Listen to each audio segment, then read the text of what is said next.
उधर दिल्ली के पूर्व मुख्यमंत्री और आप के राष्ट्रीय संयोजक अरविंद केजरीवाल ने घोषणा की है कि आम आदमी पार्टी आगामी दिल्ली चुनाव के लिए गठबंधन नहीं बनाएगी। आपको बता दें, अगले साल दिल्ली में विधानसभा चुनाव होने वाला है। लोकसभा चुनाव में कांग्रेस के साथ गठबंधन करने वाली और इंडिया ब्लॉक का हिस्सा रहने वाली आप पार्टी से कांग्रेस के साथ गठबंधन करने पर सवाल किया गया था, जिसके जवाब में अरविंद केजरीवाल द्वारा ये बातें रखी गई। विधानसभा चुनाव की अब सुगबुगाहट शुरू हो गई है, गठबंधन की लगातार बातें चल रही हैं, तो क्या दिल्ली में कोई गठबंधन नहीं होगा? उधर राउज एवेन्यू कोर्ट ने आम आदमी पार्टी के विधायक नरेश बाल्यान को 1 साल पुराने जबरन वसूली मामले और गैंगस्टर के साथ उनके कथित संबंधों के मामले में 2 दिन की पुलिस हिरासत में भेजा है। बाल्यान को दिल्ली की एक अदालत में पेश किया गया और दिल्ली पुलिस की अपराध शाखा इकाई ने 5 दिन की रिमांड मांगी थी। पुलिस ने दावा किया कि पूछताछ के दौरान बाल्यान ने असहयोग किया, जिसके कारण उसकी गिरफ्तारी करनी पड़ी। आम आदमी पार्टी ने नरेश बाल्यान का बचाव करते हुए दावा किया कि उनकी गिरफ्तारी पूरी तरीके से अवैध है। आप नेता अरविंद केजरीवाल ने दावा किया कि बाल्यान जबरन वसूली के प्रयासों का शिकार थे और गैंगस्टर्स के खिलाफ खड़े होने के खिलाफ एक संदेश के रूप में गिरफ्तारी की उनकी आलोचना भी की। हमारे एमएलए हैं नरेश बाल्यान को 35 से 40 बार एक गैंगस्टर की धमकियां आई पिछले साल। उन्होंने 5 बार पुलिस में कंप्लेन की, लिखित कंप्लेन की।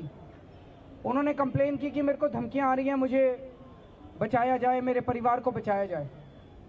एक बार तो उसको कॉल करके गैंगस्टर ने कहा कि तेरा बेटा इस टाइम यहाँ पे है, अगर तू हमारी बात नहीं मानेगा तो तेरे बेटे के साथ क्या होगा तू देख लियो। वो बेचारा विक्टिम है हमारा एमएलए, कल उसे गिरफ्तार कर लिया गया। तो मैसेज क्या दिया जा रहा है कि अगर आपके पास कोई धमकी आएगी, शूट आउट होगा, और अगर आपने कंप्लेन करने की हिम्मत की तो कल आपको ही गिरफ्तार कर लेंगे। देखिए, एक्सटॉर्शन रैकेट आम आदमी पार्टी के विधायक चला रहे हैं और इस ऑडियो को आने के बाद एक बात तो स्पष्ट है कि किस तरह की मित्रता उन दोनों में थी कि विधायक टिप्स दे रहे हैं, नाम बता रहे हैं और वो फोन करने के बाद अवैध वसूली का रैकेट नरेश बाल्यान ने अपने घर से चला रहे हैं। उस अवैध वसूली का हिस्सा कहाँ कहाँ जाता है, ये अब जांच का विषय है। मुझे हैरानी संजय सिंह के बयान पे है। वो बता रहे हैं कि नरेश बाल्यान को धमकी मिलती थी। ये धमकी नहीं थी संजय सिंह, ये दोस्ती थी जो एक दूसरे को मदद करने के लिए की जाती थी। और जब क्योंकि नरेश बाल्यान हिरासत में, कानून अपना काम कर रहा है, जैसे जैसे जांच बढ़ेगी इसमें और कई चेहरे सामने आएंगे।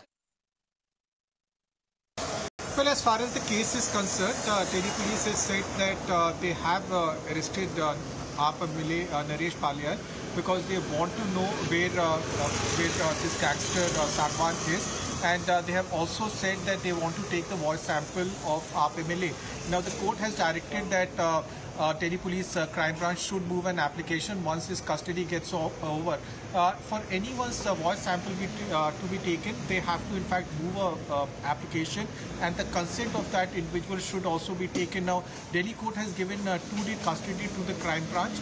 As far as the defense counsel is concerned, defense counsel has said that this case dates back to last year, and importantly they have said that for nearly 1 year, the case has no forward movement, and they have also said that the grounds of arrest was not provided to the accused as far as this case is concerned. Moreover, both AAP MLA as well as defense counsel maintained that this arrest was done due to political pressure. They also said that the AAP MLA was not involved in any way as far as this extortion racket is concerned. In fact, they said that he is a victim in this case. Delhi police on its part have said that there is a link between AAP MLA and this gangster who is based out of London, and they have said that they are pursuing this case very seriously. After hearing both the sides, the Delhi court has now given 2 days custody to the crime branch. Crime branch has said that in the custodial interrogation they will like to unearth the alleged links between the AAP MLA as well as the gangster. They have also said that they have carried out their investigation, after which they have arrested him. Importantly, defense counsel also said that AAP MLA had joined the investigation after summons was served to him, and he is within his right not to share any information that implicates him in this case.